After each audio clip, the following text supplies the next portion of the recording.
Hello, I'm sitting outside here today with my dog.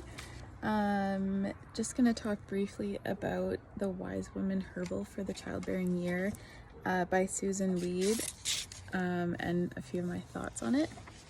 So she has 6 points for the Wise Woman tradition, and they're really interesting, and I'm just gonna go through them quickly with one other one added by Wapio. So the first one is do nothing, the body heals itself. And the thing that came to mind when I was thinking about this was, like, for example, a cut. If it's really small and the skin touches and comes back together on both sides, our body heals itself. Sure, we might bandage it to prevent banging it on something and reopening it, or potentially dirt or something going into it, but ultimately it'll heal itself. There is a point where you would also want to gather, this is a point where you'd want to gather information, inquire, observe, consider what could be going on, and this is the point that Wapio adds among the 7 here. And then the second thing is to use a homeopathic remedy or a flower essence. The vibration of a plant is harmless but healing. And so this is where we want to work with the energy. And everything in the planet has a vibration, a frequency, which we know this from physics as well. It's not just like woo-woo out there stuff. And even individual parts of the body have different frequencies that vary in different areas. And the vibration or essence of a plant can help the body realign to an optimal frequency.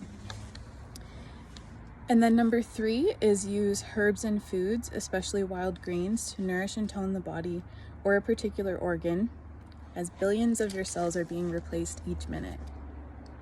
So this is all about nourishment and toning. The cells, or the body, needs nutrients to function optimally, and if the energetic encouragement of point 2 or the do nothing approach of point 1 don't help, then we would move on to step 3. And it may be that there's a physical component missing, such as a particular mineral or nutrient. And then on to number 4, cautiously take cleansing or potentially toxic herbs. Side effects are more likely when alkaloid-rich plants are consumed. So this is the point where we would stimulate or sedate the symptoms we're feeling. The stronger the effect of the herb, such as potential for toxicity or poison, the more careful we must be. Not to be afraid of them, they certainly have their uses, but to be wise. And this is where the whole Wise Woman tradition comes in. Then, number 5 is to use concentrated, refined, or synthesized herbal medicines. These are commonly known as drugs. These often come originally from a plant source, such as, I think aspirin's a really good example. I think it comes from a white willow bark. And now it's synthetically made, I think most of the time, without all the component parts of the plant that help to balance the action of the medicinal property and to provide a wider margin of safety typically as well.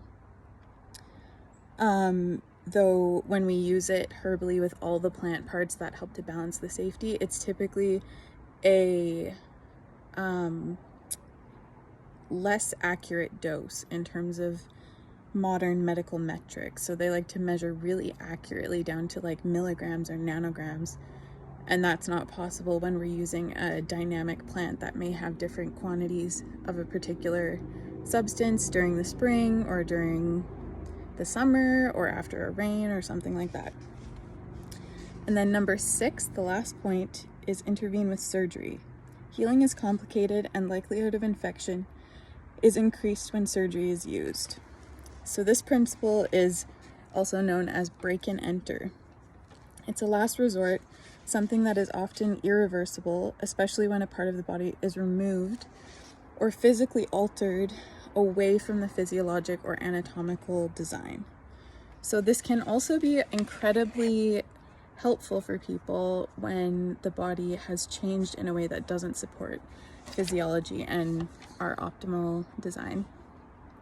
So examples of this that I think of where it could be really supportive is reconstruction after a major accident or injury, or even something like structural alterations at birth that cannot be remediated in other ways.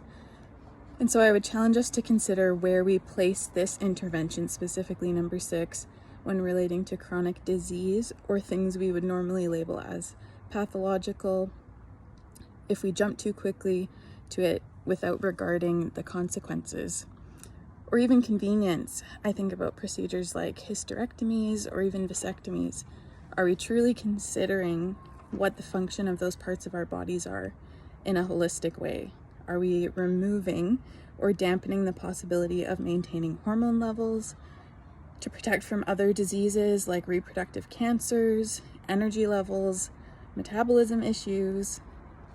I believe it's really important to know the consequences of the potential intervention or whatever we might be doing to intervene in what the body is doing. So 3 things I just want to highlight quickly from this is recognizing the principle of least intervention / manipulation to highest. And so we work from least to greatest. And then there's an underlying belief here as well that I think is important to note too, of support over suppression of symptoms. And then thirdly, I think it's really helpful to ask yourself, is the symptom the problem or the solution? And something that's really helpful, I think, to think about in this is the example of fevers.